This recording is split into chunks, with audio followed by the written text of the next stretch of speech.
All right. Shalom, salama, everyone. Greetings. Welcome to Q2A Discussions Live. I was trying to get a thumbnail on up there to at least have the somewhat of the title of the show talking about the new year, but um, what they're doing in the background to limit things is, it is what it is. You just have to, roll with the punches and just keep moving. So, as we have entered this new year, a lot of different possibilities. And the possibilities that they don't want to talk about because really it's outside of their scope is really the possibility of Africa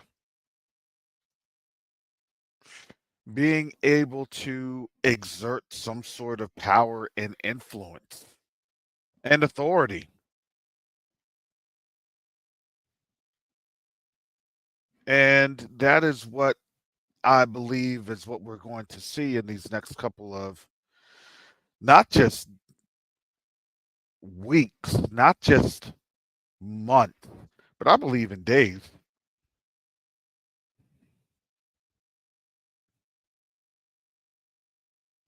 We're here in 2025 where it looks very grim for the West, but it is actually very special for the continent and those that are the descendants of the continent in the diaspora.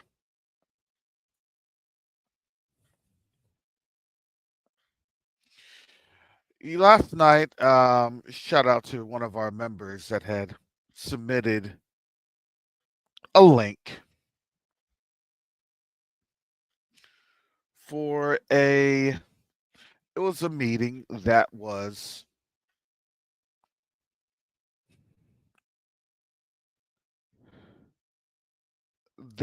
to promote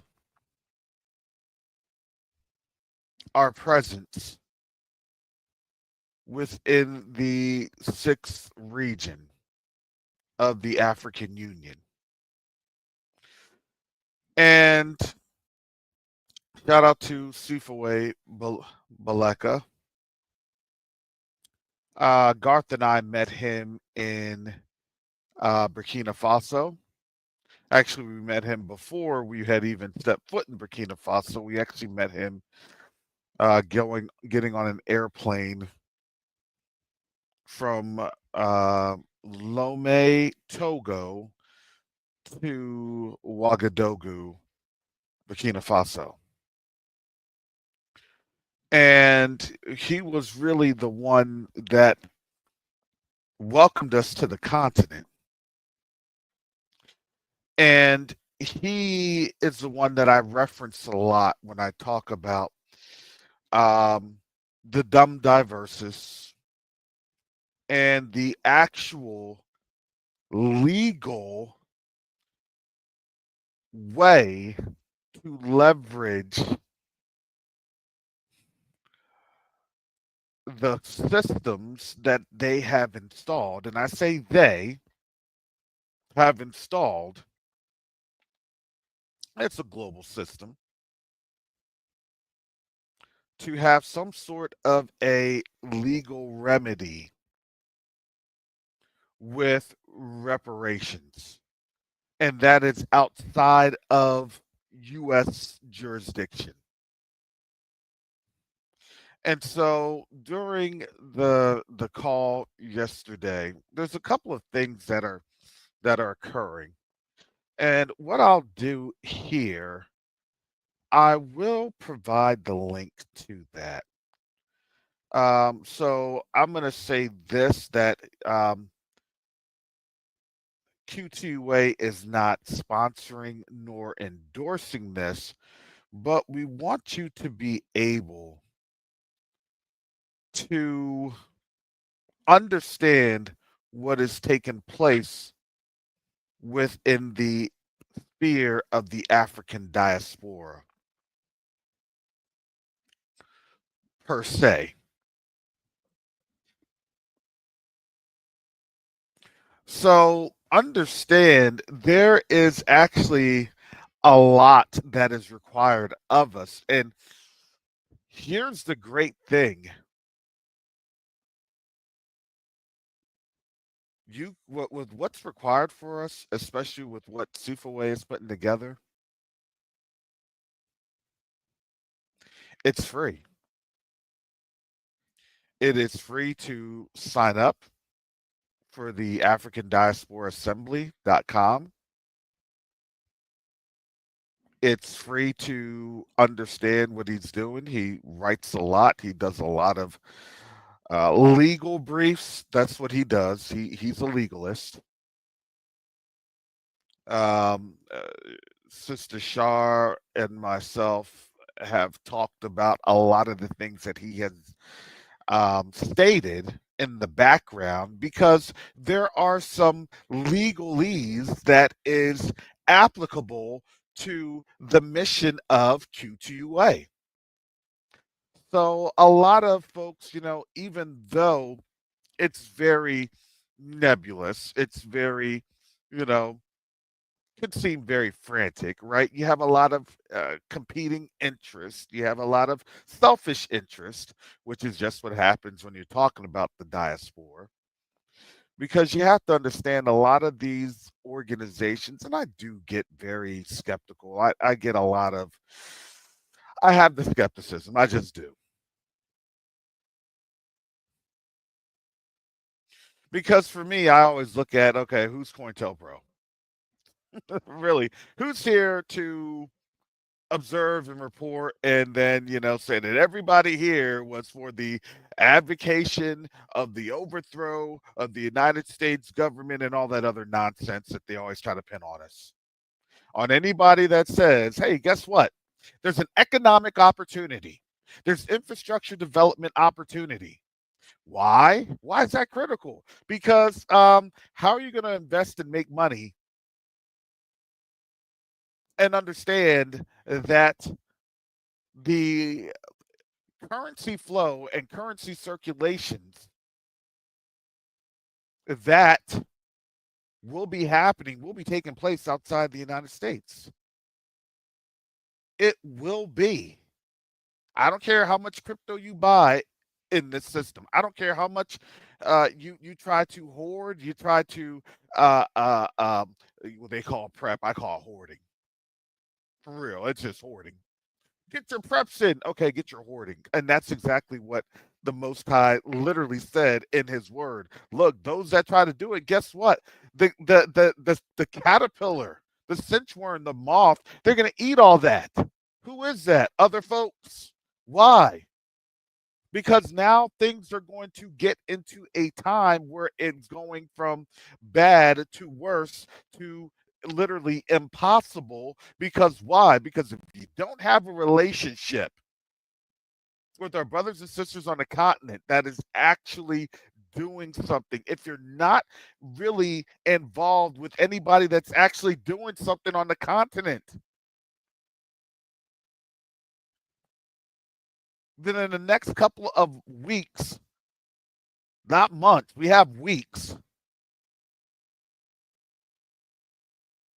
then things are going to look very, very perilous. This is why it says perilous times.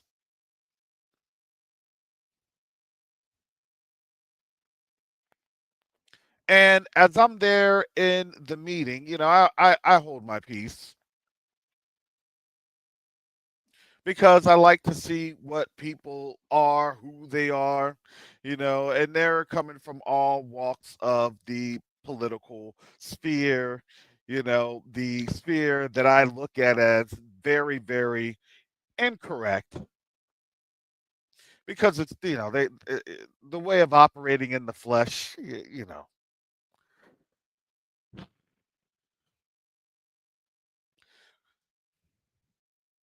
I do I do feel a certain sort of way when folks open up and say, "Look, we need to have cooperation because of the spirit of the ancestors." Ah, to me, that would be the worst spirit to invoke. I'm like, you already stepped off wrong. You're already wrong.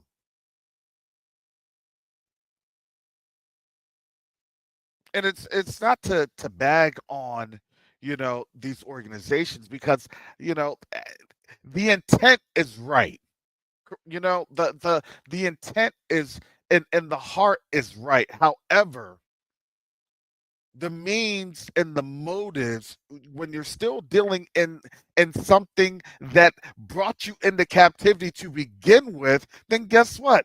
You're going to have that what is it, the Hegelian loop, I think. Boolean loop, I think that's what it is. The Boolean loop. You're just gonna loop and loop and loop in circles, and then what ends up happening as you're looping and looping in circles, you burn out because you're still thinking that you're stringing things together, that you got a new concept, that you got a new idea, that you're doing something new. It's brand new. It's so unique, right? And then you're just realizing that you're imitating the same things as our ancestors, and you're not looking at the Elohim of our ancestors for understanding, for realizing, and I tell you this. Let me bring you the synopsis here. Whether you decide to visit the website, whether you decide um, to sign up, look, good, bad, or different. I'm just going to give you the information, but I'm going to give you my interpretation of the information, right? From a faith based biblical interpretation of knowing who we are as the people of Yah, as the children of Yah, that we are the house of Judah in captivity, spread abroad, especially here in the United States, and you still have the children of Israel, the house of Israel, over on the continent. And amazing how they are waking up on the continent because what? That vexation, let me tell you, it's a process.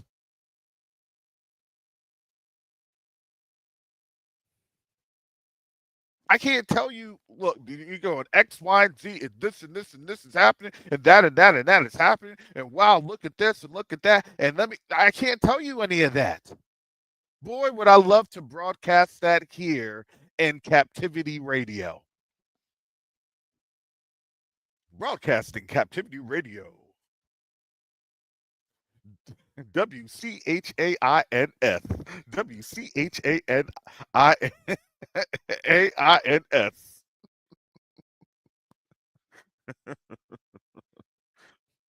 Where you stay a peep and we'll catch you deep. Word on the street is.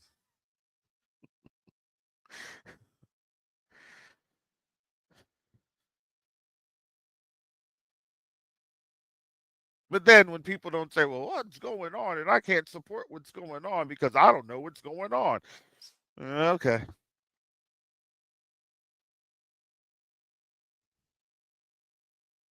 That's why with everything, I said, listen, pray about it. Pray about it.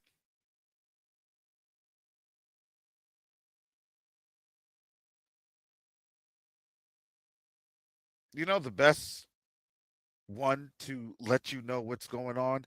Guess what? His name is Yahuwah. And when you are covered under the blood of his son, Yahushua HaMashiach, guess what you get to have? Each and every one of us, we get to have access to the Ruach HaKodesh. And guess what happens? You get to have access to discernment. And guess what? The Most High will do what? He'll lead you and guide you into what? Into all truth. That's his job. And I don't need to do his job. He does a wonderful job.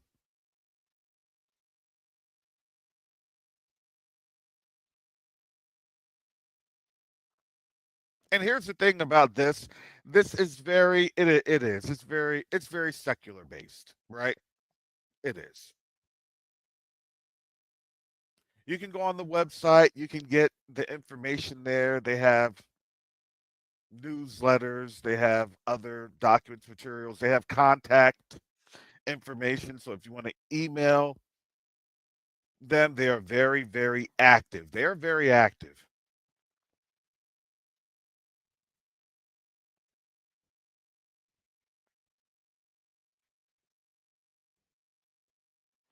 And I do have to say, Sufaway is very, very committed. And that's the thing. When I say I vouch for this brother, I vouch for him. I don't vouch for his spiritual practices. That's another thing, but I do vouch for the intent that he has for our people in the African diaspora worldwide. And that's the same with him and Dr. Ericana. Having personally met both of them. It's a genuineness, right? Look, not everybody has the same approach. I certainly don't. I understand the pragmatic approach, especially when we're dealing with captivity. I understand how to choose my words very, very carefully. I understand how to navigate in the minefields that are literally there. You don't have a position like the one that I have, and you can just do things willy nilly. You cannot. You just can't say things willy nilly. No, you cannot. I don't come on up here saying, power to the people, fight the power. No, you're already out of order on that one because the power isn't to the people. The power is to who? Yahuwah. Do you see how this thing goes when I've been talking on Covenant Awakenings regarding kingdom work? Because when you understand the kingdom, you understand all of those that are sitting out there gnashing. They're gnashing because why?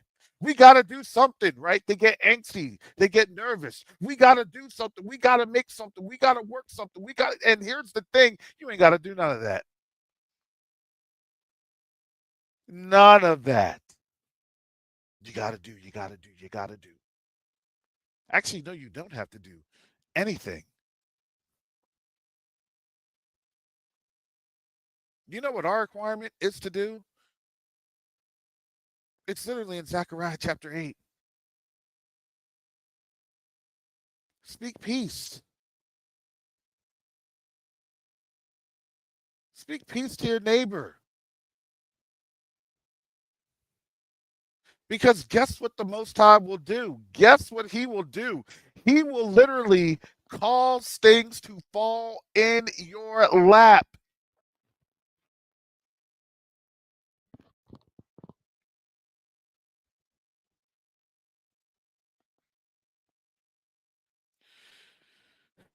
And you won't even realize it.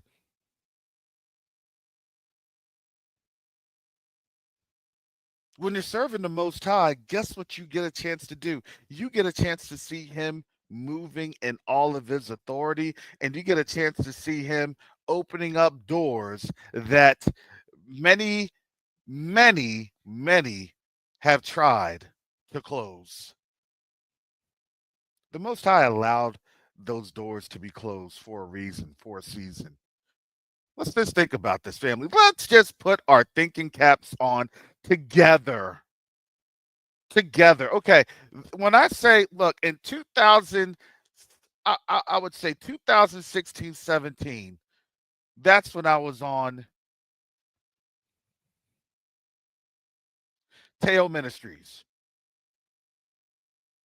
And I was still right in the middle, or excuse me, right in the very beginning of my walk of understanding who I am. And here's the thing, I was doing it at a level because I did not want to be deceived because I understand the deceptions. Now let me analyze this. And it was funny because during that time, that's when the Most High had me travel the most. Yeah. We're lied to. We're all lied to. Everyone is. That's what the word says about our captivity. But guess what? You see all these crazies on out here doing what they think because they want to have their own power, their own authority, and guess what? They're all out of line. Nah, that's a Babylonian thing over there. Don't come to us with that craziness. That's Babylon. And I have to tell you all, when you understand all of these folks that come on in here looking all crazy, especially when you see them over at Covenant Awakenings, and they're telling you all their craziness and they're telling you their belief in that craziness. They're telling you how far they are out of line and out of the authority of the Most High, that is their end. That's their outcome. Remember what I said to the young man? I said, look, I said, it's dangerous. You have a dangerous thought process because why? Well, not even a week later, you see what that dangerous thought process leads to. You see that? And it ain't just for black folks, it's also for white folks.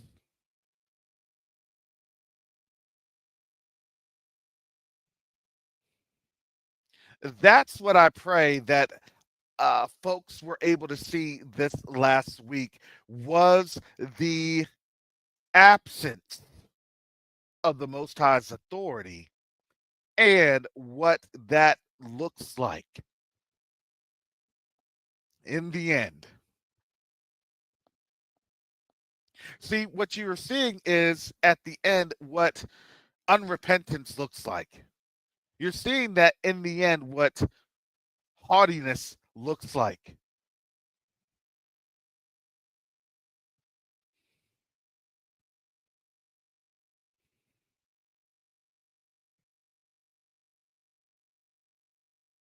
And this is the Most High that's showing us.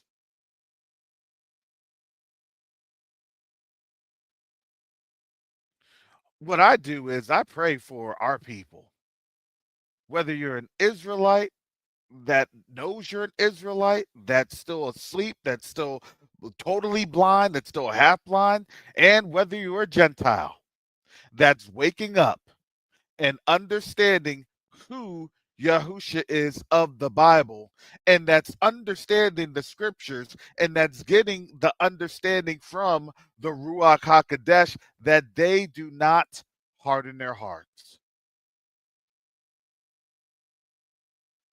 It's a hardening process. You're either going to believe what the Most High says, or guess what? You're going to rent Cybertrucks.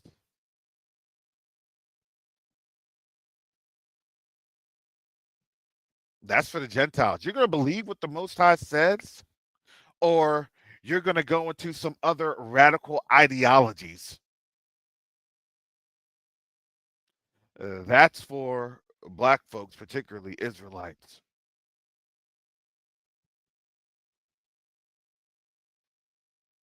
What does that scripture says? There are ways that seem right to man, but in the end lead to death. Everything that may seem right to us, it sounds good. Oh yeah, I can get to that. I can get to that. But I have questions. What's there the question? Don't you see what's happened? Don't you see what we're doing? Don't you see what we I always have to ask, what's the Most High doing? The Most High who? Yahuwah.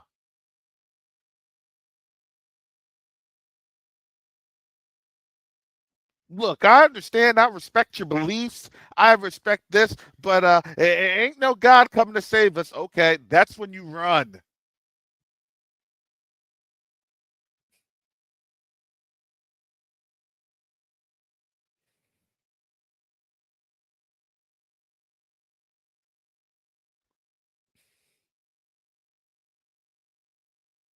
That's when you run.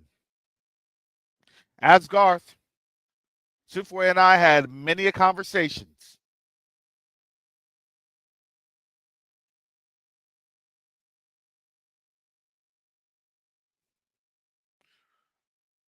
When I was there with ADDI back in May of 2024 last year, we had many conversations with a lot of their people.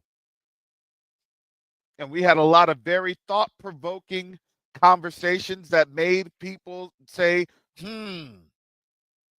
Because why? Because when you understand that you're not on the authority of your own, when you're not on your own flesh, when you're not on your own skill, craft, and knowledge, when you're not trying to do a Daniel chapter 8, when you're not trying to come through thinking that you can have all of these dark sentences and then hide your ulterior motives, then guess what? That's when the Most High can use you and guide you. And guess what he's going to do? He's going to open up multiple doors for you to do what? Your will? No. Your thing? No. Your agenda? No. To do his purpose. And let me tell you, when we do his purpose, there are things in our lives that we don't even understand that could be possible. It's made possible. Wait, where did that come from? Wait a second.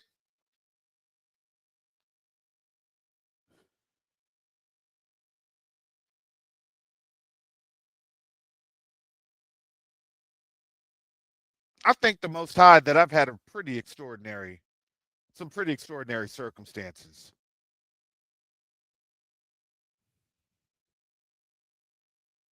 And you know, the awesome thing is, he's not finished with my story.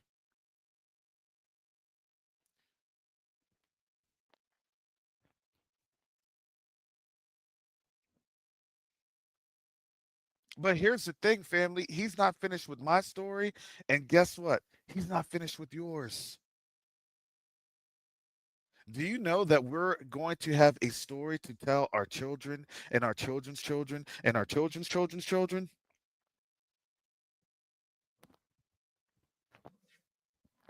Do you know that that's what Deuteronomy 4 is literally all about?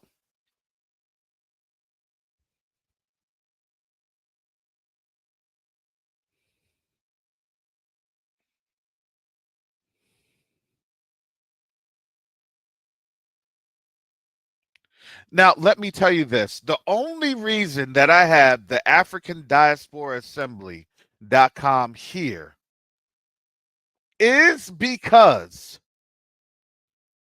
you are electing, you are casting, you are supporting our people. That's it. That's it. That's the only reason. Yes, Europe, you have one too. Brother Asaph, please check into it. You have one too. If you are in the Caribbeans, you have one too. If you're in Central America and South America, you have one too. For all my folks in the Middle East, if you're coming in from the Middle East,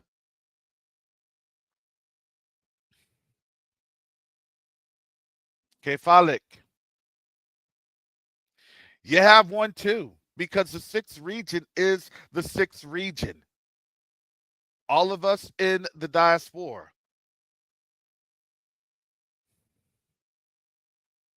Nobody was arguing with anybody with where they were at, because here's the thing, we're learning how to flow together, and guess what, the Most High is going to do what the Most High is going to do.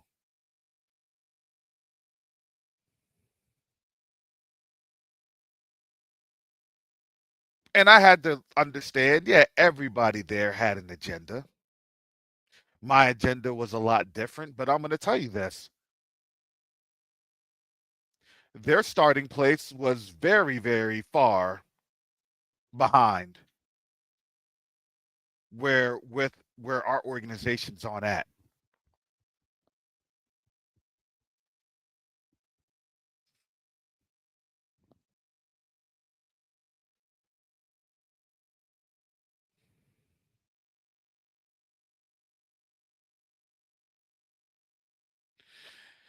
And you know, one of their biggest things, because you know, you had some folks from the new Black Panthers and some other elements that was there. Just giving you that caveat.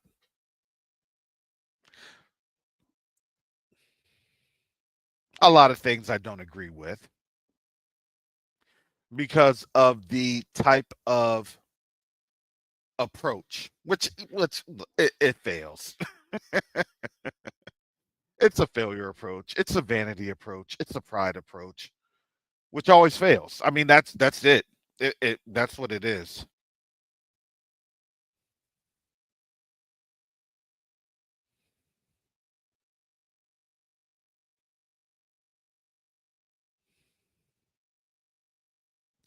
But here's the thing on where we're at in this time.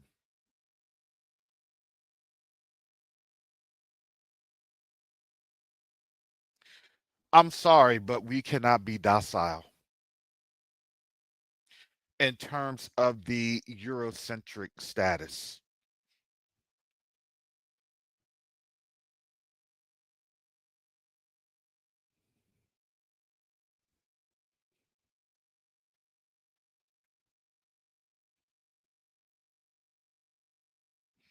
You know, one of the things that I have come to realize in this walk of serving Yahusha HaMashiach, do you know that Yahusha did not back away when it came to a confrontation? He addressed it. Do you know that what Yahusha did when he saw something unjust?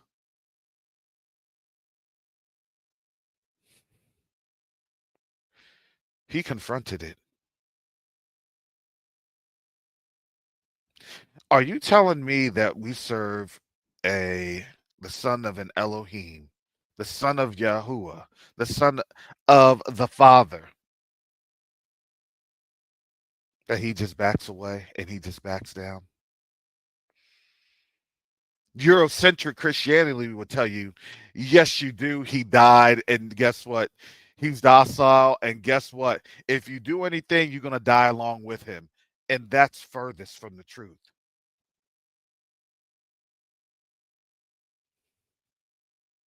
Did you know what he was doing?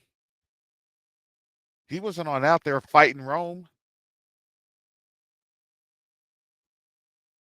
Do you know what Yahusha was doing? He was on out there confronting his people. He was on out there turning over the tables of money changers in the temple. He was on out there confronting people that wanted to stone women.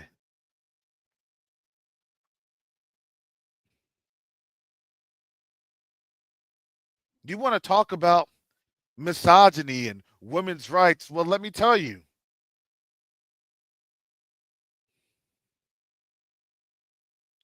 you better pick up your word and read your word because the Elohim I serve has done all that. And guess what he did it not having to do? Not having to do anything in this perversive system of Babylon. He did it righteously.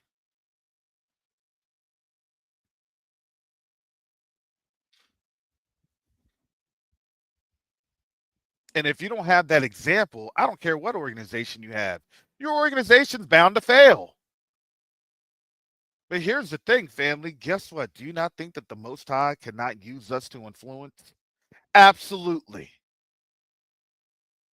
Because let me tell you this about this truth. Let me tell you about this walk. Let me tell you about this time that we're living in. The time that we're living in, I don't know about you, but you better be strutting your stuff and saying, "Thank you, Father," because this is the most empowered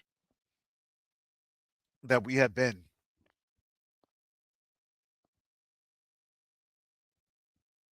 Because why? Because we haven't done anything but serve our Elohim and watch him move throughout this world. If you haven't seen the hand of the Most High move throughout this world, guess what?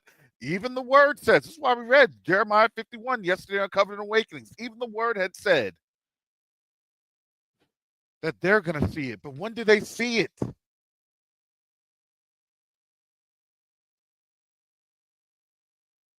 When do they see it? They see it when it's too late.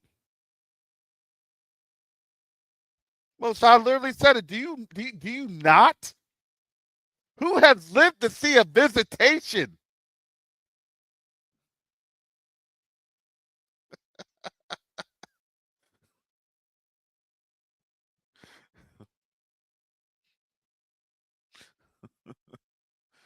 Man, when I thought about that immediately, the light bulb flipped to Sodom and Gomorrah.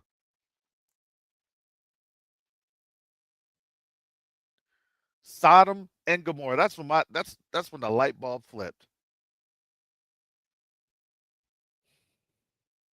Well, see, what had happened was, I think there were some survivors. No, there was not. That thing got covered up by stone, fire, brimstone. That thing was gone. All I could think about with Sodom and Gomorrah was those Oreshniks. Pew, pew, pew.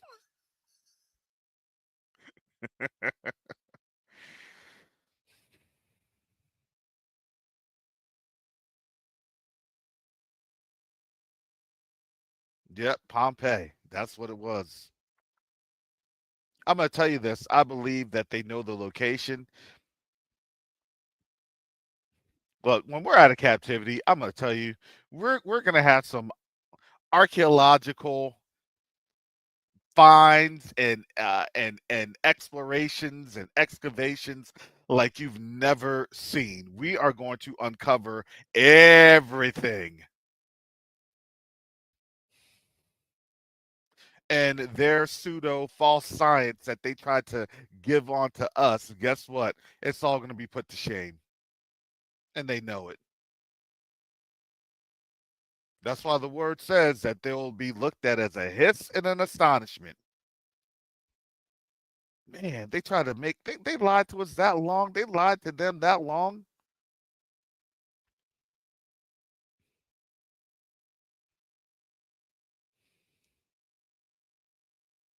Here's evidence using your scientific works. Here you go. Here it is. We have our own scientists. We recalibrated everything because what you did was add some more decimal points that was not there.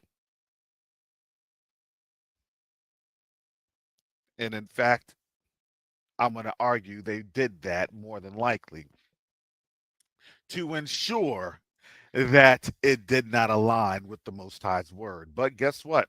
We won't know it because guess what? They will be in confederacy of their lie. That's literally what the word says. They're confederate. Psalms 83. It's a conspiracy. Do you think that the conspiracy was just militarily, financially, emotionally, behaviorally, academically, financially?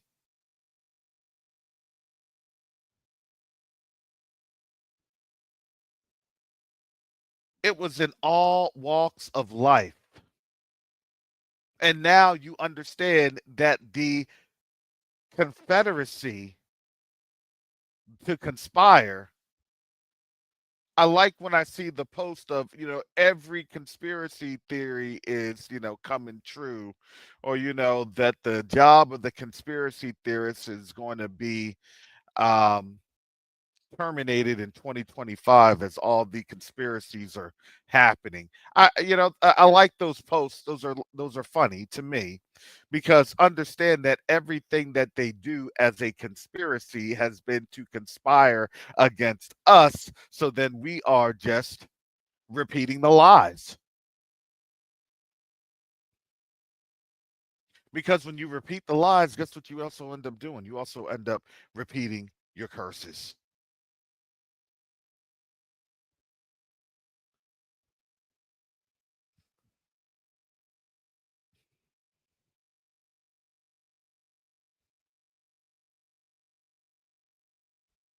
So now, in all of these things that are going on, now the fight that they're trying to wage that they can't wage, they're going to try to fight it in Africa, but they can't do it.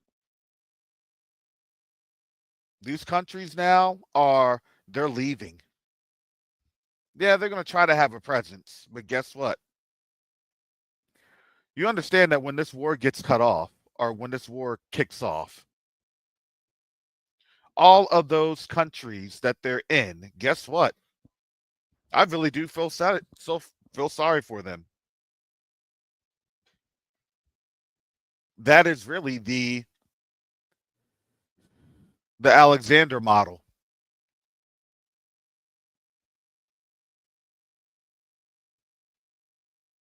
You had all of those Greek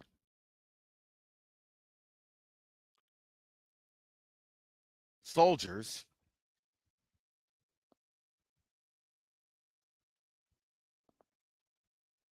that were going to do their military campaign, this and that. You had Rome, and then when Rome dried up, guess what? Folks got cut off. Folks were getting cut off from their families. Folks weren't able to return home to where they came from.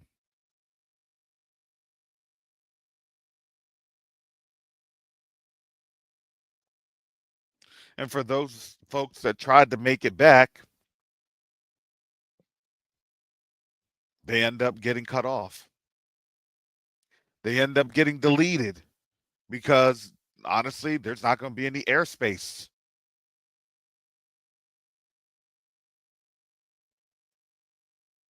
My thing is, how are you going to have airspace if you're going to be flying over hostile territory?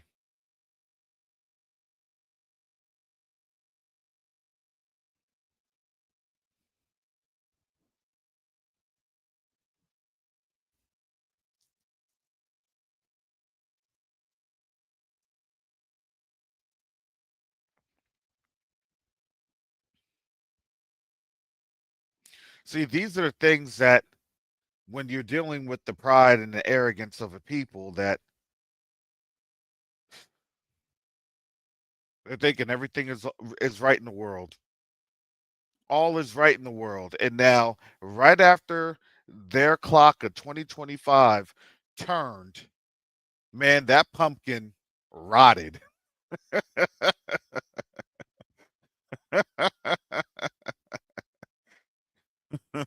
The pumpkin rotted.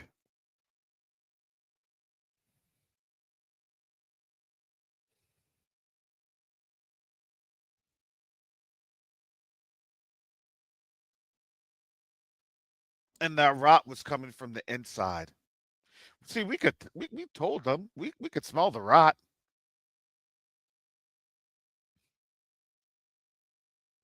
You just get to a point in time and it's like, look, you know what? We're done with it. It's too late. It's too late now. You having incidences go on. Yeah, folks, you know, crashing their planes in the office buildings.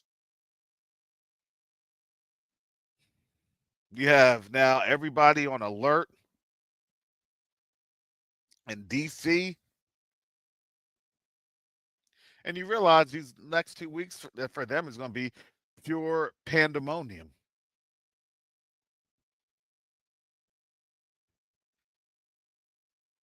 and it's all because of what they created. That was their doing.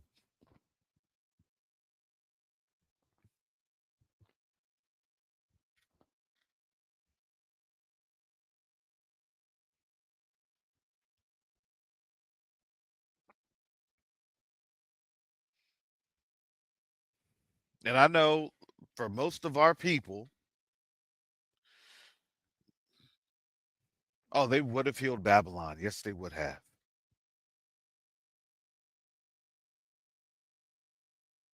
I've got you, Babylon. Get on my back and I'm going to carry you. I've got you, Babylon. I'll carry us to the finish line.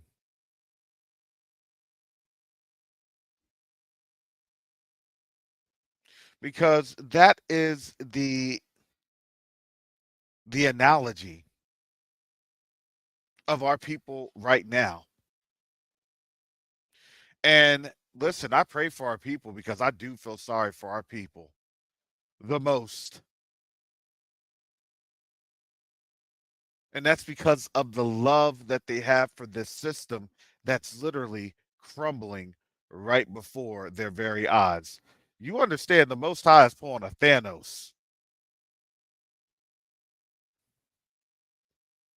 They're holding on to the system, but the system is floating away like dust.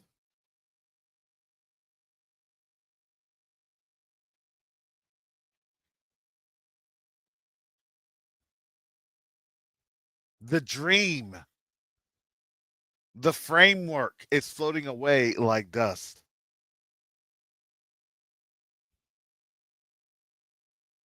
And I didn't say that it was going to float away like dust. Guess what? The Most High said it because it's this is the judgment, the vengeance of Yahuwah. But let me tell you this: in His judgment, in His vengeance, guess what? The continent is rising. I remember 5 years ago when Yakoba and Teyu were really, really on to. They're like this. Listen, it's in Africa. It's in Africa. I remember Yakoba was like, "No, this is it's in Africa." And remember all the flack that Yakoba was getting, and then from there you had all these things going on. The Congo boys. You had all these things going on. You had all these folks saying that you had. Now that you understand that that's your land, let's throw some other malignant issues in there because now you're on the track. But because you're on the track, let me give you this trap. Let me give you that trap. Let me give you this thing here. Let me give you that thing. Look, because every single time you open the door, every single time you go through a gate,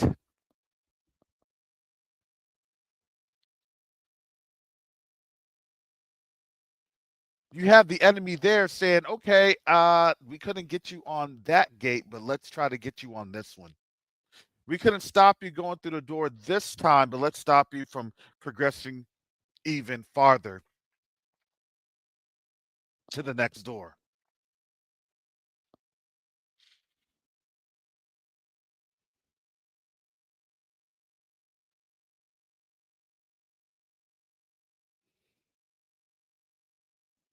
And I immediately have backed that claim. I said, "Yeah, I've been to the Middle East. Yeah,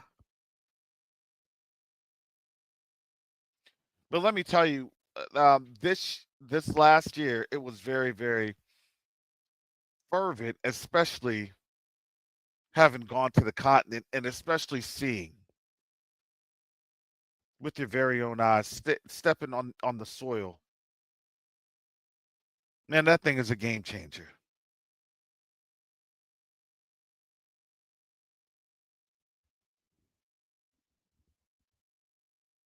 It's a game changer. And the reason that that was a game changer, especially in Burkina Faso,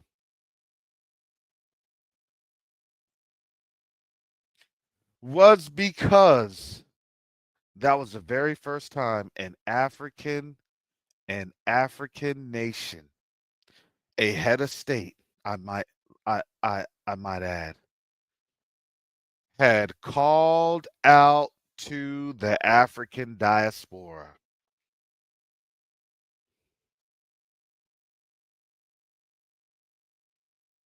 And we came running.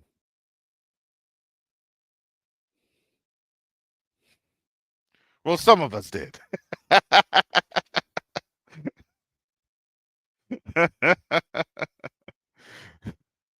Most of us did. I'm always on that skeptical, like, Brother Karras, if you're gonna get the funds of Brother Karras, you're gonna be going with Brother Garth. Get ready.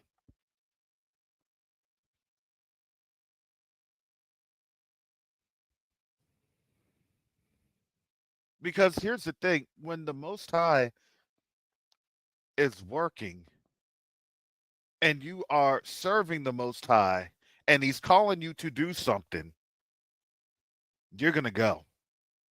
There's not gonna be any obstacles. You're going to do what the Most High needs you to do.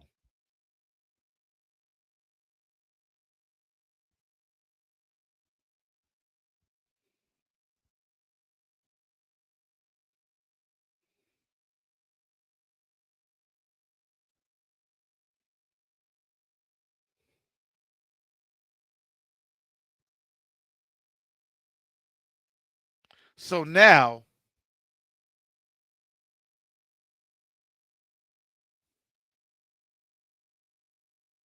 as we see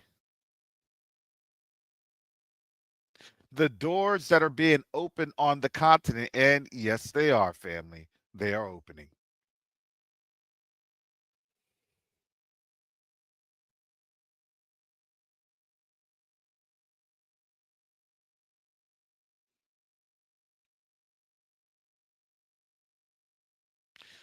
Again, earlier in here, I put in the chat the live right here. That's the link for the African Diaspora Assembly.com.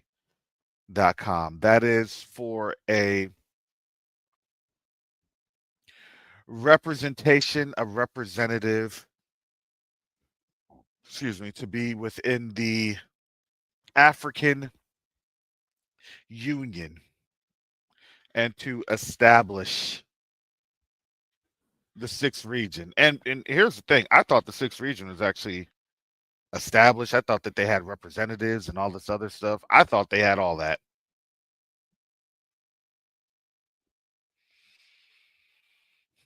And I didn't realize they're literally just getting started.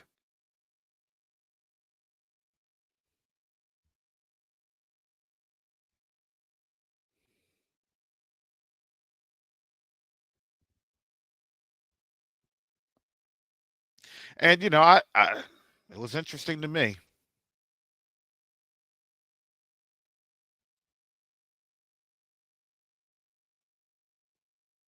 Lo and behold, that was very interesting to me.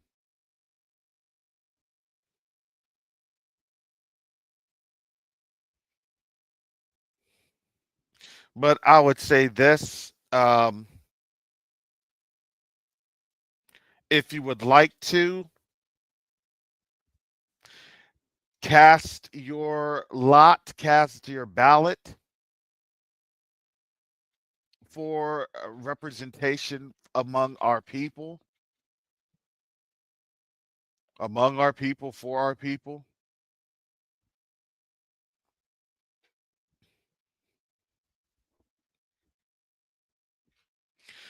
I would do so. And here it is. Actually, the link that I just put was for the US. If you go on the website, let me put this here. If you actually go on the website, you actually will see all of the regions.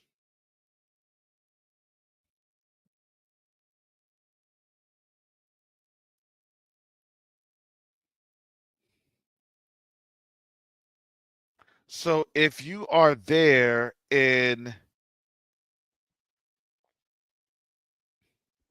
Asia and Oceania region, Brazil region, Canada region, Caribbean region, Central America region, Europe region, Middle East region, South America region, and then there's the United States region.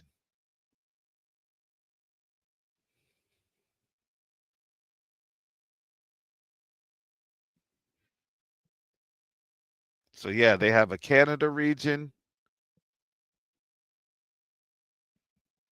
a Central America region, a Caribbean region, and a US region for here in the North America area.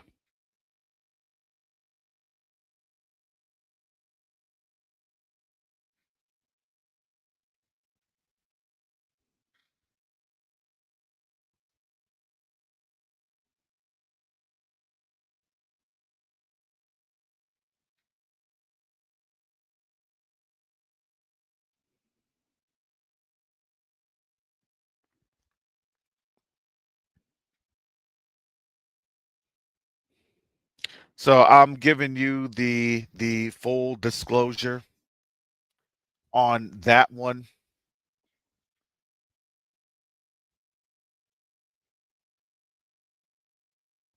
because let me tell you, it is us that influences. Because it's not on our influence. Guess whose influence that we have? We have the Most High's when we walk covered under the blood of Yahushua HaMashiach.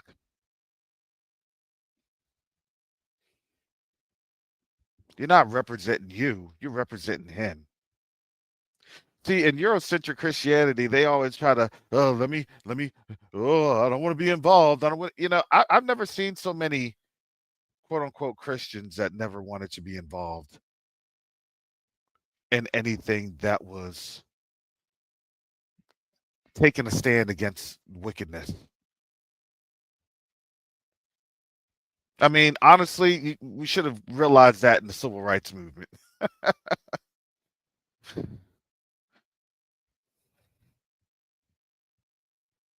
That should have been a very big glare. Well, it doesn't really matter to me. Well, you're supposed to be a what? A Bible believing nation. Why? What happens to those that do what? That let wickedness rule. Well, you get judged along with the rulers. I mean, like that's Bible. Well, I just go to church just because it gives me something to do, and I can feel good about the wickedness that I'm doing. No,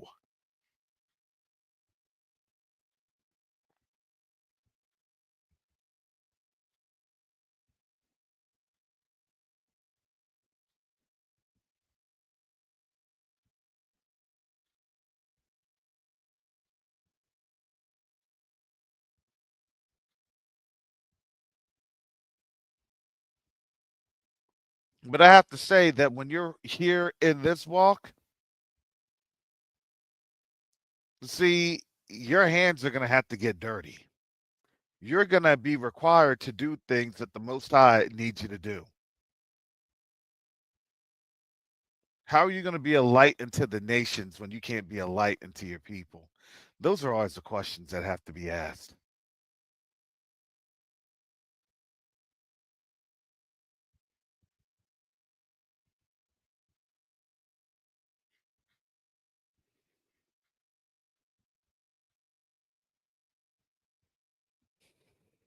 I would say first, you need to be a light to your people. So then the people reflect you reflecting the Most High. Plain and simple.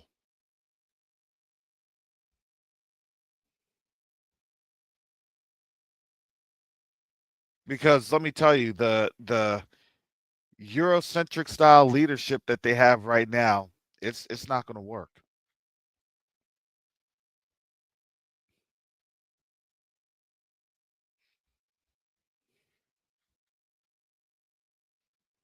When I was in there yesterday, I had a question come to my mind.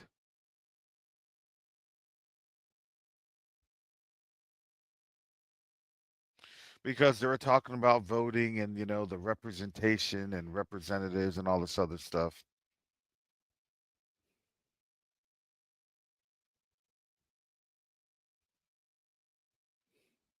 And I wanted to really ask the question,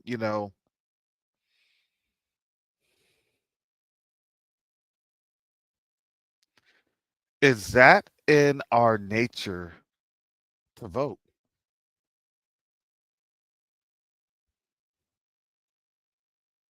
That's what I want to ask. Is that in our nature to cast your ballot? And it was a brother that was there that was, I think he was like Kemetic or Hotep, one of those. And he was asking really the same question. But his thing was,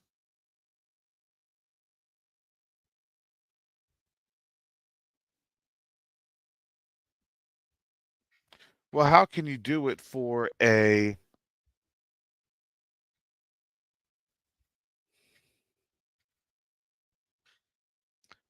million of us?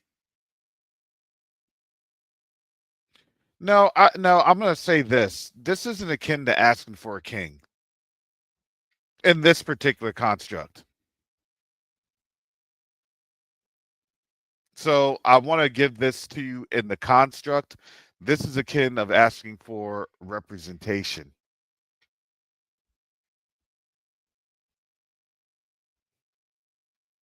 because the doors that are being opened, you have to be able to go through the doors.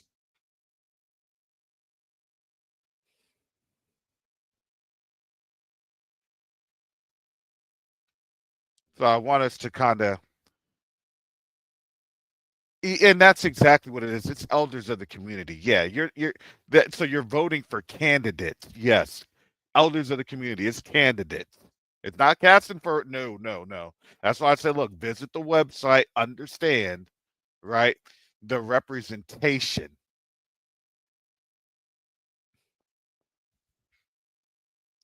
But I would say this because let me tell you this: when they did call for a king, it was the Most High that chose the leader via lots, right? The lots were being cast.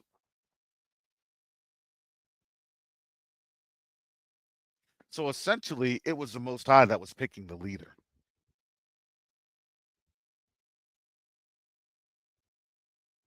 And then the leader got picked out of the assembly. Remember, all the men of Israel had gathered.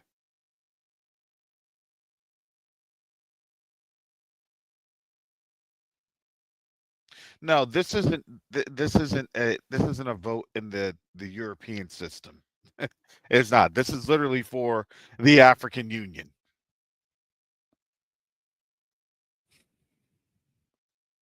You have a vote because you have a say so because you're in the sixth region.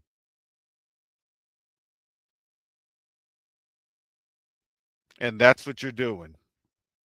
You're literally voting for candidates, elders, to represent you.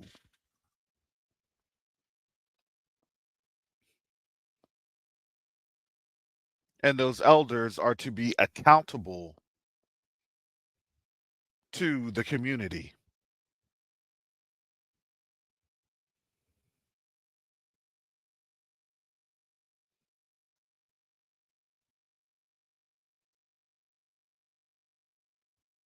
because let me tell you, this does have a bigger purpose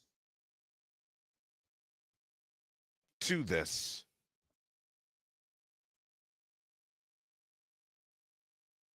This isn't about anything to do with the United States. So in my mind, that's we're good. So whatever framework that they try to do, whatever straw man that they try to use, what other Hegelian dialect that they try to do, we're good.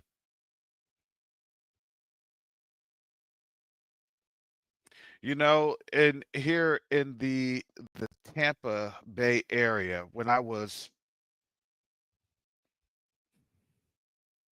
at McDill and I worked with the coalition, they would have their Indian America, their German American festivals. They would have their Spanish American and Italian American festivals and celebrations. And they would have their communities. They would have their community organizers because why? Because they would have exchanges between that local community um, of immigrants from different nations, particularly Spanish and Italy. I remember a couple years ago I went to an Italian celebration, and I even realized that the Italians had all that.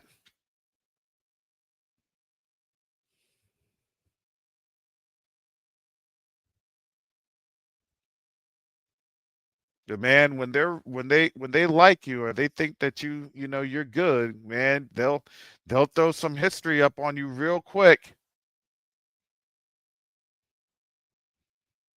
Are you kidding? You are from. We know you had family in Naples. We bet you had family in Napoli, Milanese. Amazing that they'll have their history before our Inquisition had started there in Europe. Amazing that will come out very, very easily. And at that time, I really did not have the understanding to realize what they were saying. But now, reflecting on that years later, now I do.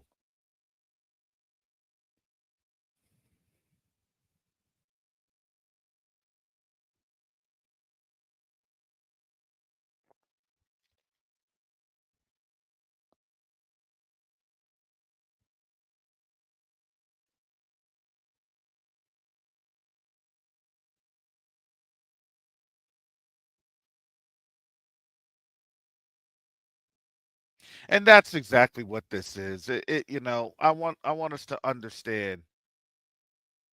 Yeah, we did have representation, even in yes, yes, we did. You want to know when the first time that we had representation?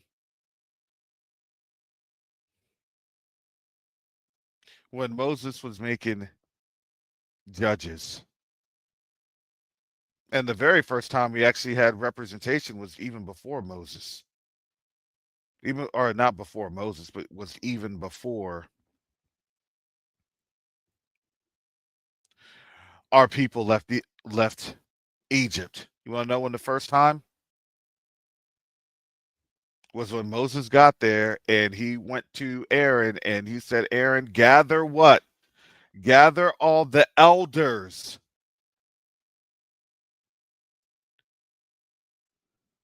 of the tribes,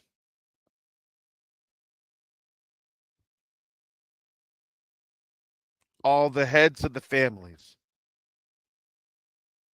That's in Exodus.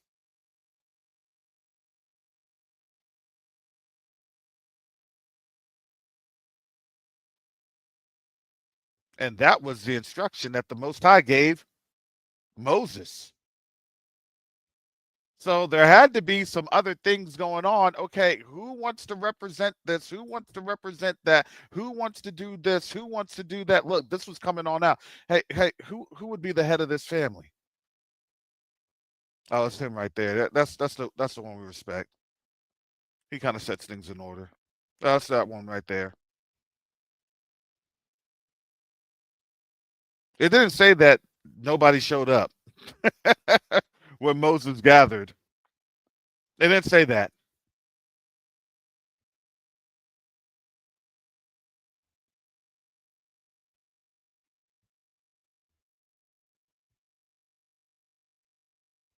And generally speaking, it is scriptural for the males, for the elders to be male. It is.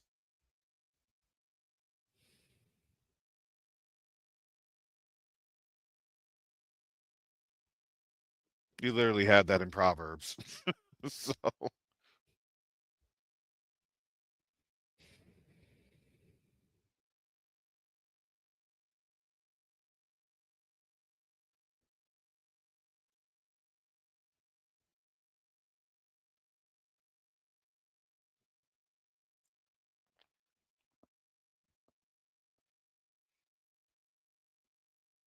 And when Moses went, he gave what? The instruction of the Most High.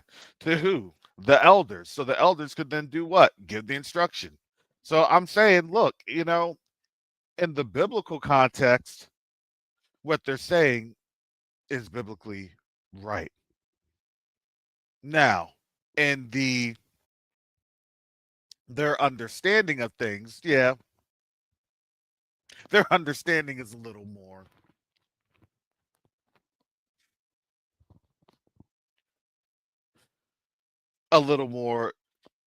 interesting with the other influences.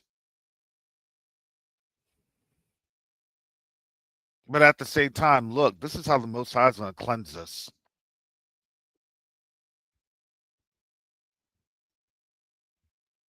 He's got to cleanse the thought process of this Babylon system.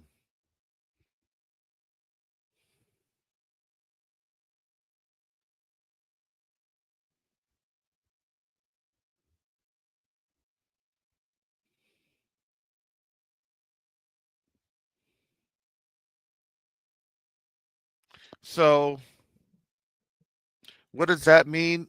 What does this ultimately mean? Why am I bringing up the African Diaspora Assembly.com? Well, listen, go ahead, check it out, look for yourself, decide for yourself, pray about it. But they're looking at candidates.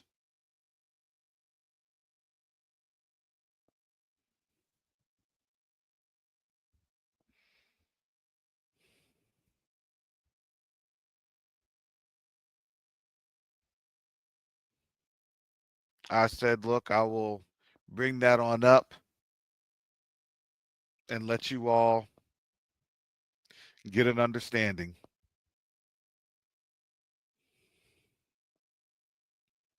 There's nearly 150 people in here. Sufaway did the math, the calculations for how the sample, would be able to go,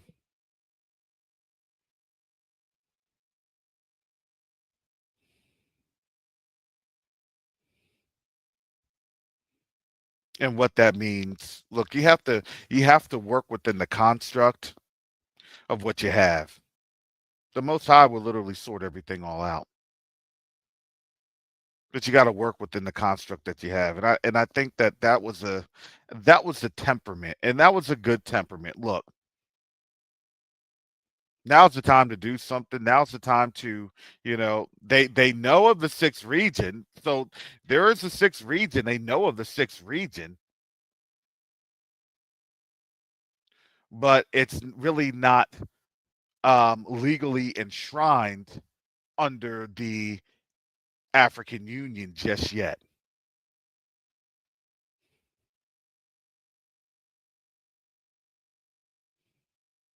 So it's like this: you are recognized, but you don't have any authority. Because here's the thing: it's like you're recognized, but you don't have any authority. Because here's the crazy thing: you don't even recognize yourselves.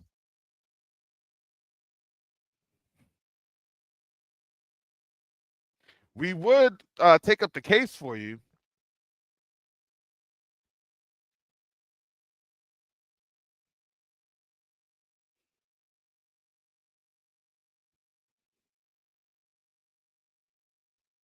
but how can we? Because you don't recognize yourself.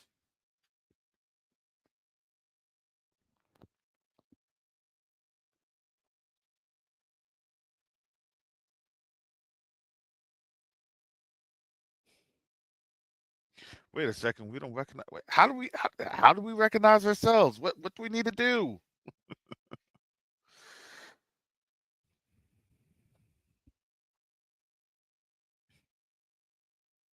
And I understand because there is that's the legalese, right? He's a legal tactician. Away. He's a legal tactician. That is the website.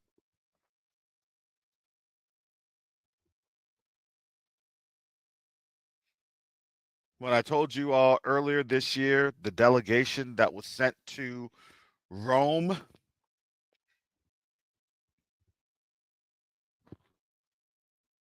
that was the man that organized it.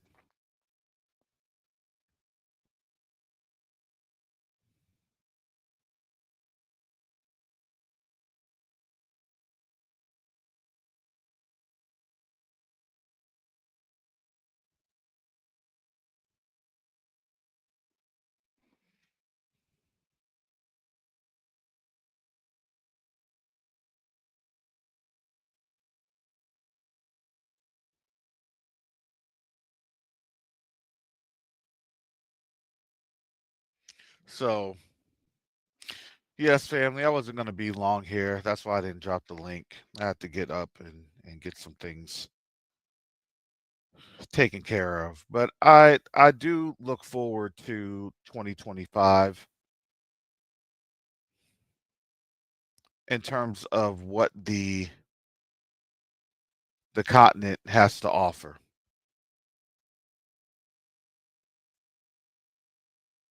And I always have to say this, look, despise not the day of small beginnings. Look, this is small beginnings.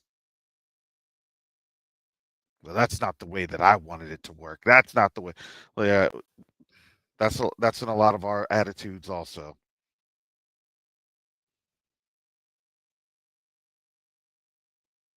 Can we choose something different? Can we do something different?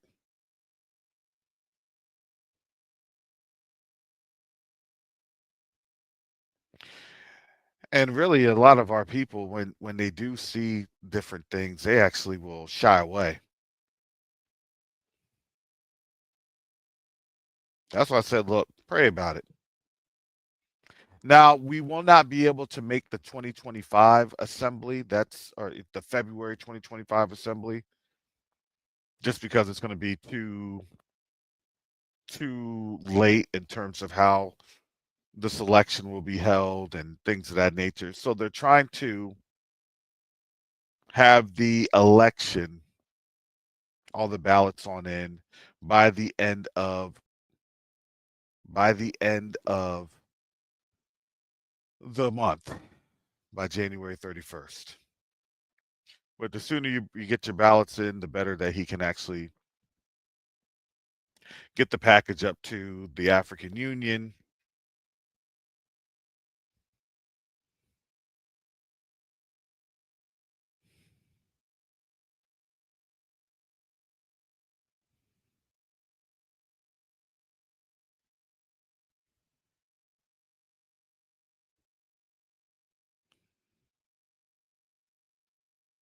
Yeah, so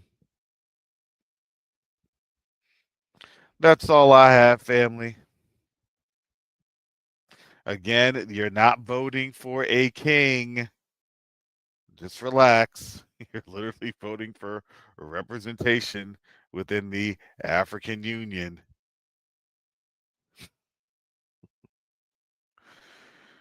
Oh, if it's too much for y'all, then it's just too much for y'all. Hey, hallelujah. I just brought you, I just brought it out in front of you. That's up to you to decide.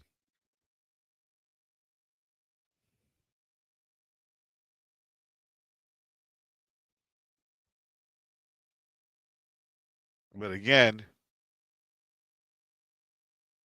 this is free. And again, I like to also put on in here for all those that are, you know, having doubts about this and that and doubts about that and this.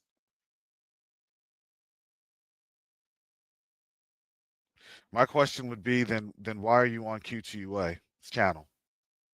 That's a serious question. That's the most serious question.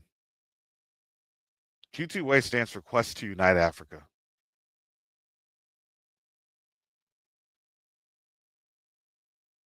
If you're just coming over to this channel just because, well, Brother Carrots is on over there and I'm gonna listen and be entertained,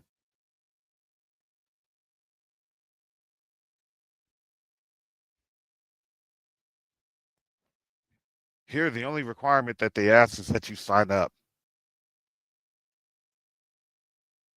And cast a vote for a candidate that is an African American,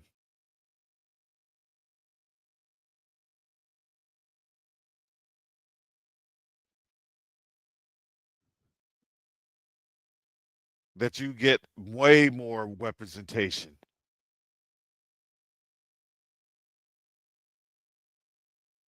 than you get from the system that governs you.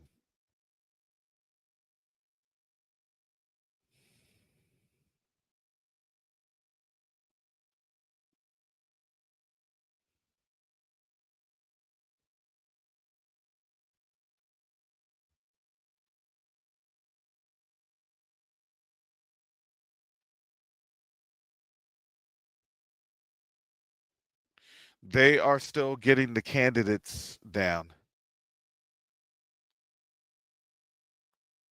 Yeah, no, this is yeah, it is very poorly advertised. I get it. But I mean, think about it. When you don't have much of a budget, everything is done as grassroots. So I can get where Sifaway is coming from. It's you don't have much of a budget.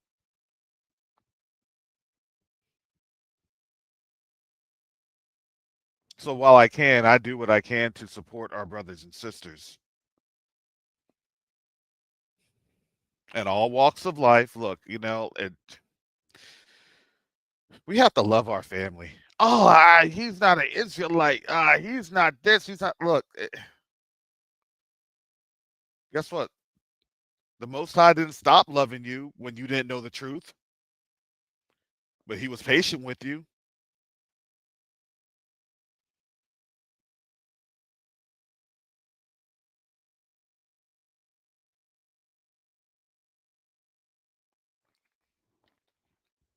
We have to be patient with our brothers and sisters because guess what? The only example that they have is the example of Babylon, and it's pretty sad. And that's what I saw yesterday in that. It's pretty sad.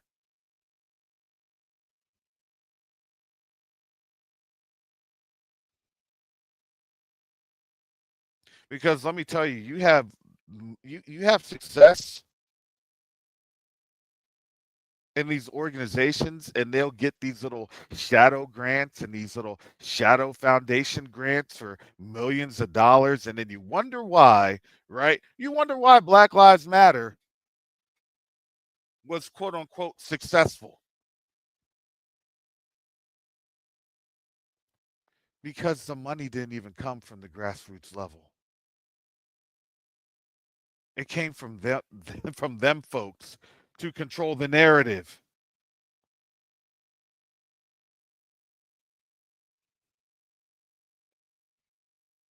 Oh, Q2UA would get all the grants in the world if we did what they asked us to say.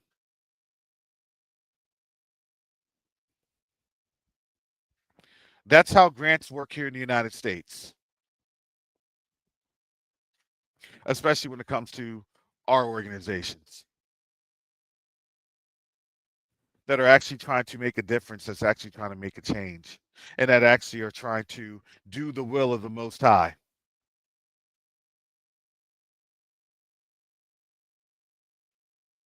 because they know what is getting ready to happen to this place. I'm sorry, I love our brothers and sisters way too much because what good is this mammon, this filthy lucre that is literally fading away? Yeah, it's good times rolling because why? Because the dollar is being condensed, and then when the dollar condenses, then guess what? There's no more dollar. What happens when you run out of hose? What happens when that hose gets reeled back in? Oh, it starts to look big. It starts to look, all of that, and then guess what? There's no more hose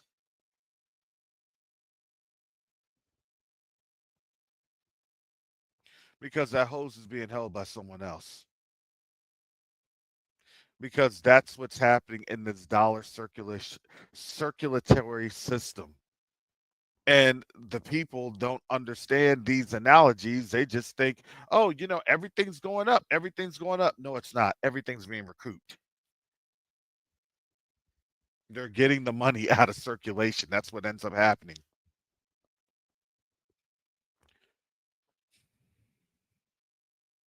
You want to know why Rome fell? Because Rome's money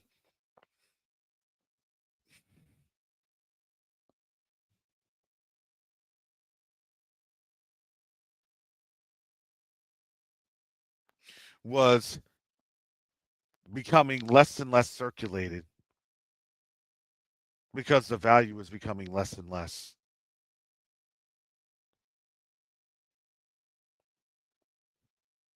They're using the dollar. The dollar's getting strong. The dollar's this, the dollar's that.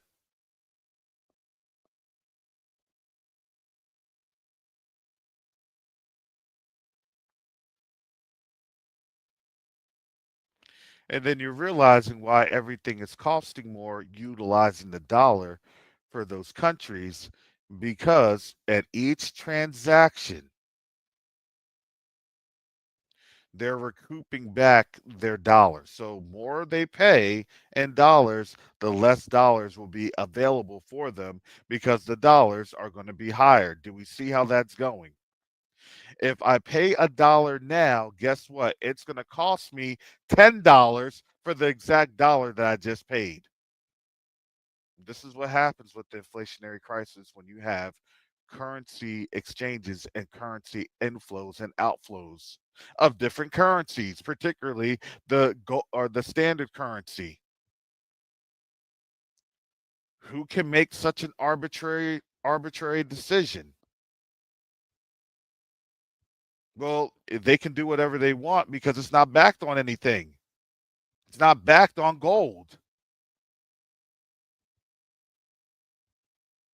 It's not backed on a standard. It's not backed on a mineral.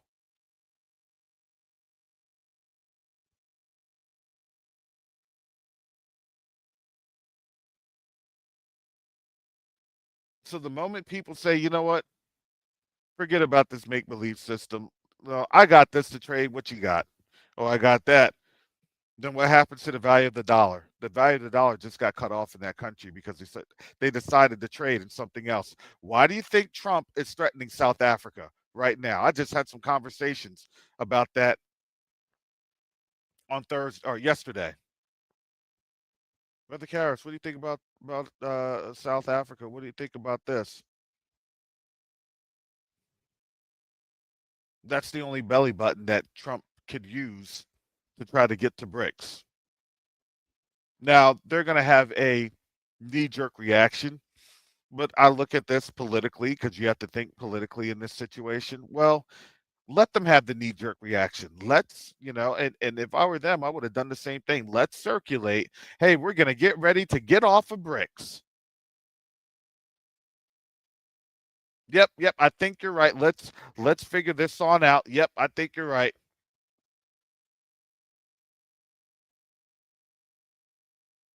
Because what the government then wants to have is a grassroots reaction from the people.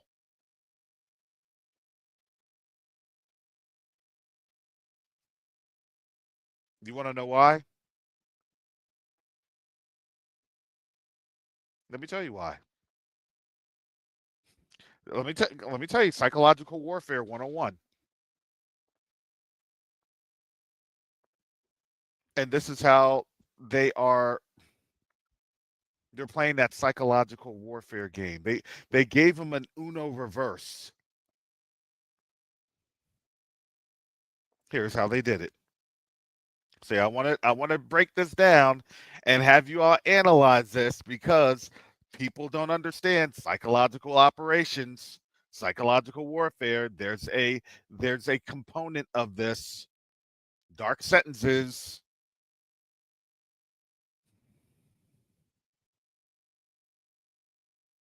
When you have Trump saying that they're going to kick a country off a BRICS,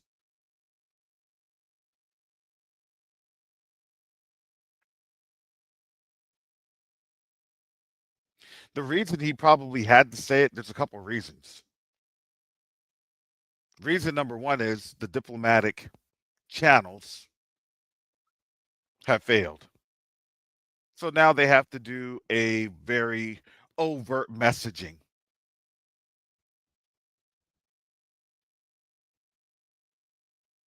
And all that overt messaging does is it's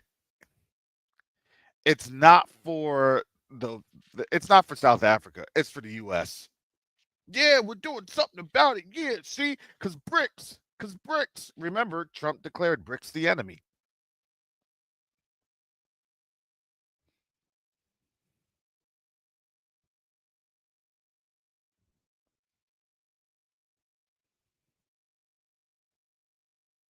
So then South Africa, if the story is even legitimate, and I'll just say if it's legitimate, they may say, yeah, okay, well, we may consider that. Or if they were really playing, a very an interesting, straw man and Hegelian dialect, then or red herring operation. At this point, the red herring would be the solution on this one. Especially if you're a South Africa official, you would say, wow, yes, Trump, you're absolutely correct. We are going to get on that right away. And you've literally been in BRICS since 2011. And you've literally seen that BRICS has been stabilizing the South African economy. What do you think people are going to say? Oh, yeah, we want to return back to, neo-colonial rule through, monetary policy. Or do you think that they're going to raise up? Do you think that they're going to protest? Do you think that they're going to, come on and do some YouTube videos? Do you think that they're going to come on and do some TikToks? Do you think that they're going to be on Instagram? Do you think that they're going to show their marches on Instagram of the displeasure of the statement that was said regarding South Africa's economic bloc's affiliation or, affiliation status? Absolutely not. They literally added 9 more countries. They lost. It's tilt. That's over 50%. That's tilt.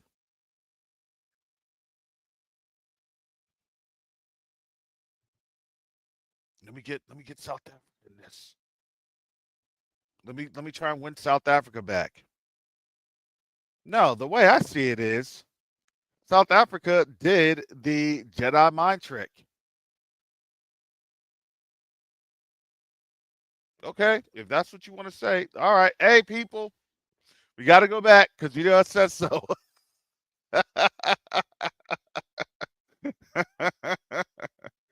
Hope you enjoyed things while you're enjoying. I hope you enjoyed how we're starting to get some economic prosperity through direct trading with China and India and Brazil, and how we're getting some cheap gas from Russia. I hope you all enjoyed those times because those times are no longer the case because the U.S. said that it wants us out of BRICS, so we need to get out of BRICS.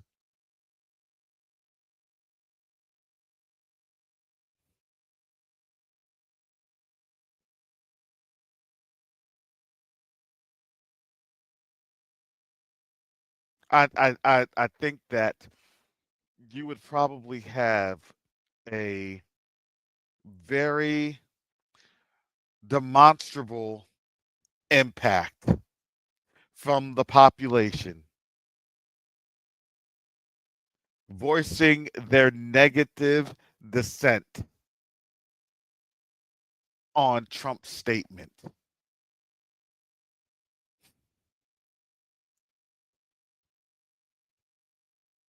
Do you see the psychological games being played?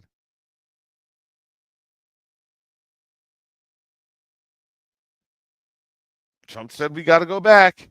Trump said it. Trump,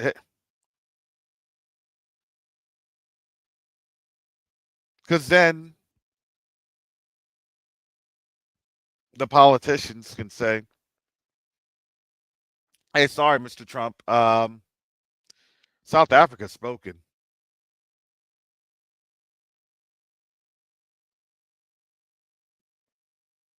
Have you seen all these demonstrations and everything else that's been lodged against you for what you had said about us and our affiliation in BRICS? Let me tell you this. If it was a real statement, if it was a true statement,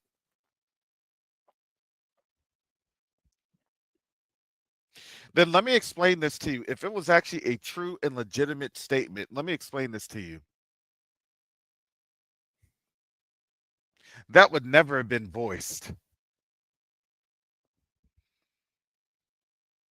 in the public. Because if you're really truly doing something, guess what? You don't say anything.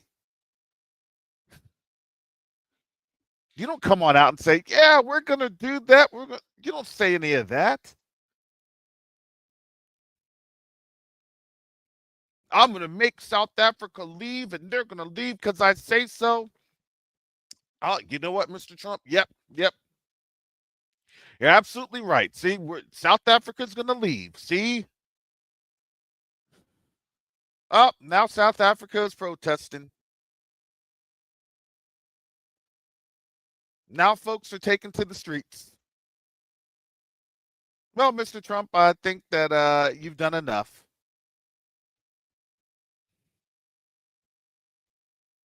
Now, Mr. Trump, we don't like you anymore because of what you did. Now, Mr. Trump, see, we are seeing that you're inflamed. Do you see how this thing goes?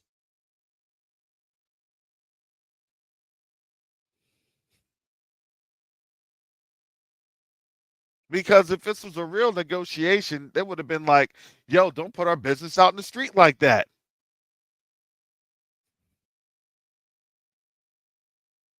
Come back here.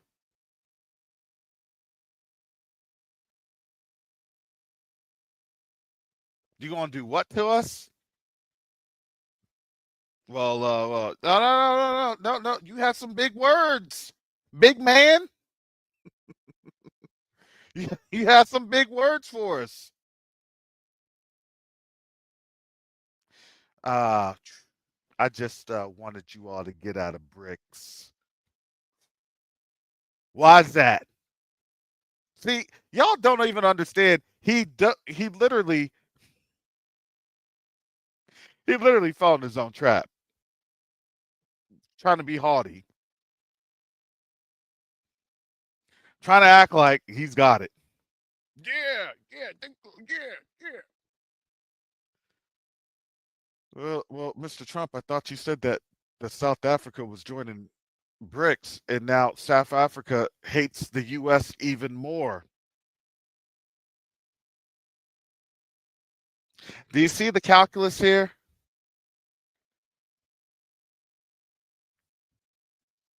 Do you see the calculus? Give it time. Let the wordplay come. Give it time. Because I'm literally digging up the political playbook and strategy that they are doing.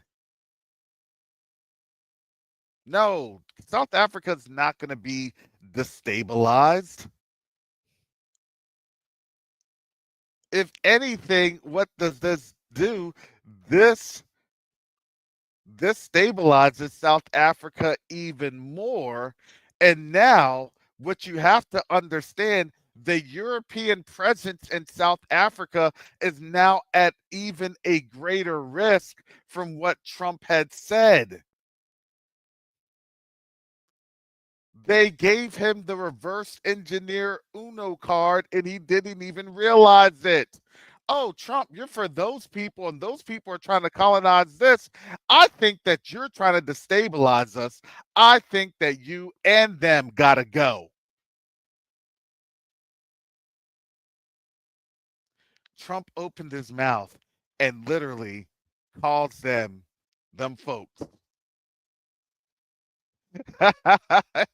He calls them folks to be imperiled.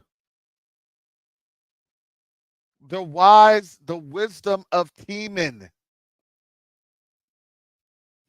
The wisdom of Teman is being destroyed out of it.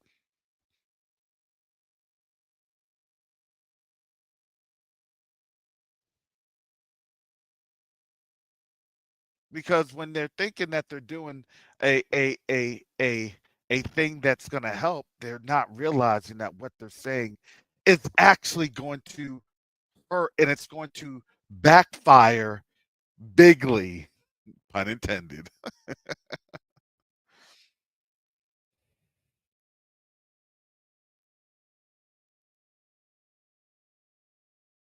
So when people say, "Well, brother Karras, what do you think?" I'm like, "That's what I think." He dug himself a bigger hole, and he dug himself a bigger hole because why? Because bricks is hurting them, and it's not hurting them. Bricks is hurting us. It's really not hurting us. Bricks is hurting the folks that are that are tied to this system.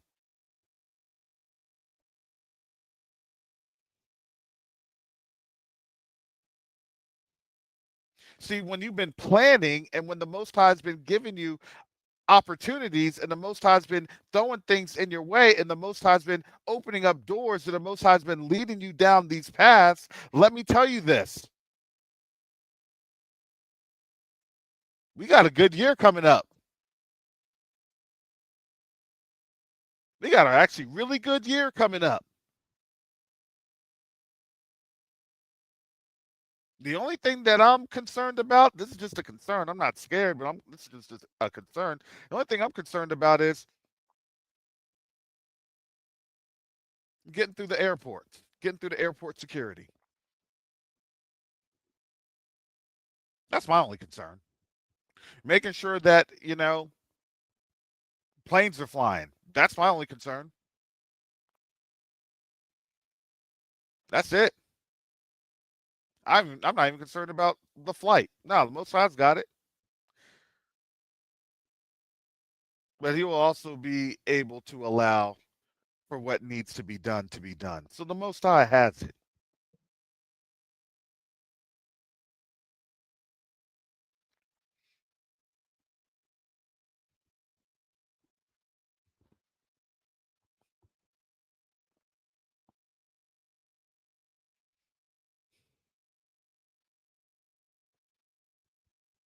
So, family, that's all I have.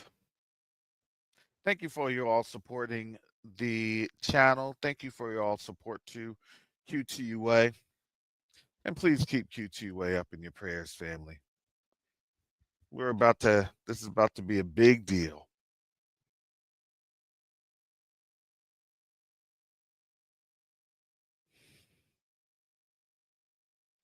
But guess what? We get a chance to see this thing with our very own eyes because we truly serve an awesome Elohim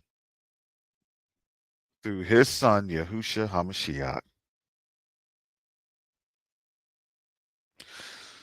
So with that, family, I hope to see you all on Monday, most high willing, and we'll go from there. Salam, everyone.